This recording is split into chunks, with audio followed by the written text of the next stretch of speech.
ধাক্কায় ধাক্কায় বের করে দিচ্ছে আমাদেরকে। আমি কি আমার ভাইয়ের বাড়িতে আসতে পারি না?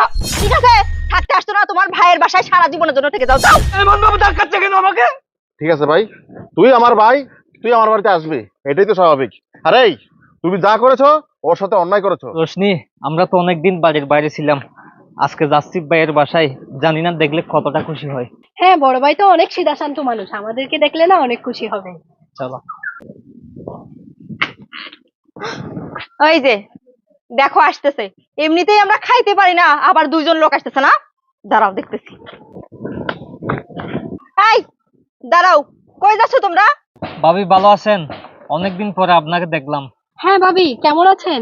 ভাইয়া কোথায়? এই শোনো, আমি কেমন আছি সেটা তোমাদের জানার দরকার নাই, আর তোমার ভাই কাজে গেছে। তোমরা কিসের জন্য আসছো সেটা বলো। আরে ভাবি, আপনি এভাবে কথা বলতেছেন কেন? হ্যাঁ ভাবি, আপনি এমন ব্যবহার করছেন কেন? কিছুই তো বুঝতে পারছি না। শোনো, এত বুঝাবুঝির দরকার নাই, বুঝছো? তোমরা